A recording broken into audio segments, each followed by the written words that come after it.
પ્રણામ. સુવિચારોની દીવાદાંડી.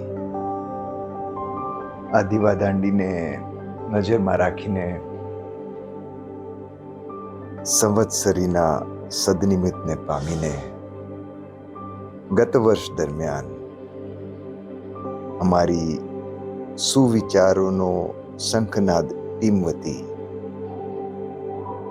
અમારા પ્રદર્શિત વિચારો દ્વારા કે વાણી અને વ્યવહારના યોગે આપશ્રીના હૃદયને દુભાવ્યું હોય તો મન વચન કાયાથી ઈચ્છામિ દુક્કડમ, ક્ષમા માગીએ વિનયથી, આપ આપશો હૃદયની ઉદારતાથી. આપણે શબ્દોની યાત્રા કરી. હવે એક સેતુ બનાવવાનો છે શબ્દનો. આજનો ટોપિક છે શબ્દ સેતુ. હજી આપે આ પુસ્તિકા સુવિચારોની બુક ના કરાવી હોય અને આપણને હાર્ડ કોપી ઉપયોગી લાગતી હોય તો અહીંયા મેં ફરીથી સાગરભાઈનો નંબર આપ્યો છે.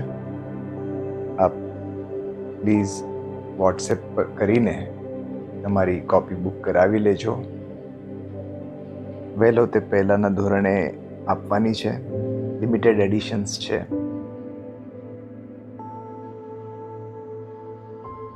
તો ચાલો શબ્દના સેતુ બાંધીએ. સમયસર કદર કરવાનું શીખી જજો, કેમ કે જિંદગી અને અમુક લોકો ફરીથી નથી મળતા. શબ્દ નહીં વર્તન કહી દે છે કોઈના જીવનમાં આપણું મહત્વ કેટલું છે. જે સમજી નથી શકતા તમને, એવા લોકો જ ઘણું સમજાવી જાય છે.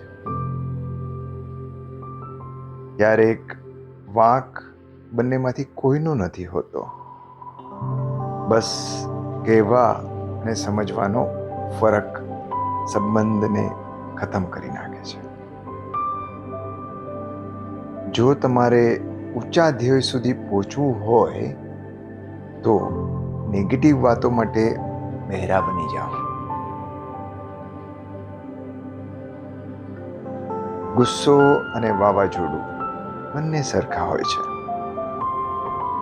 શાંત થયા પછી ખબર પડે કે કેટલું નુકસાન થયું. જે જીતે છે એ ક્યારેક હારી પણ શકે છે, પરંતુ જે બીજાને જીતાડે છે એ ક્યારેય હારતું નથી.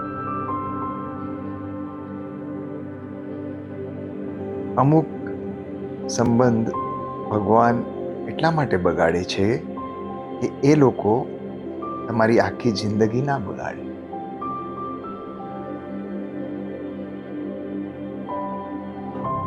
બહુ સરસ વાક્ય છે આ. હવે અહીંયા આપણે ભગવાનને મૂકી દીધા છે કે ભગવાન સંબંધ બગાડે છે, પણ એ આપણા કર્મો છે, ભવિતવ્ય છે. એટલે ક્યારેક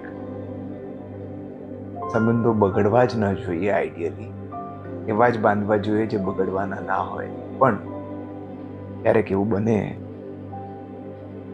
તો એમાં આ શક્યતા હંમેશા જોવાની કે એ સંબંધ બગડ્યો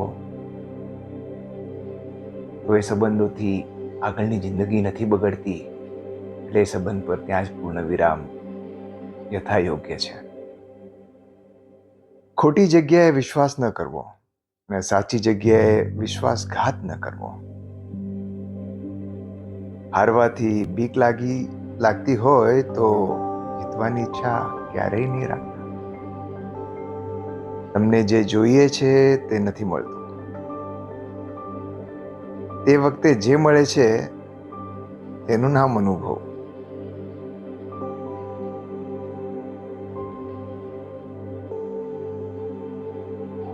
છેલ્લા શ્વાસ સુધી પ્રયાસ કરવા જોઈએ. સફળતા મળે કે અનુભવ, આ બંને કિંમતી વસ્તુ છે. વટ, અક્કડ અને અભિમાન એક માનસિક બીમારી છે. તેનો ઈલાજ સમય કે કુદરતની ઠોકર જ છે. સમજી લેવું કરતા પૂછી લેવું વધારે સારું, જેનાથી સંબંધ વધુ ટકશે. ઓળખાણ થાય એટલે સંબંધની શરૂઆત થાય, ઓળખી જાય એટલે પૂરું થાય.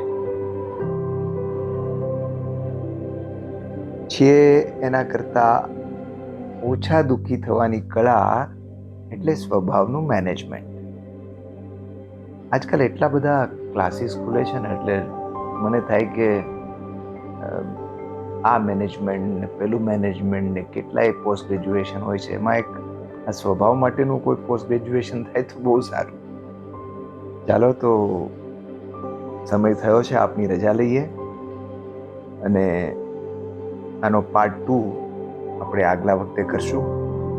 ત્યાં સુધી આપનો દિવસ શુભ રહે. સમજવા કરતા પૂછી લેજો, કંઈ ન સમજાય તો. નાસિકથી અમિતના જય જિનેન્દ્ર.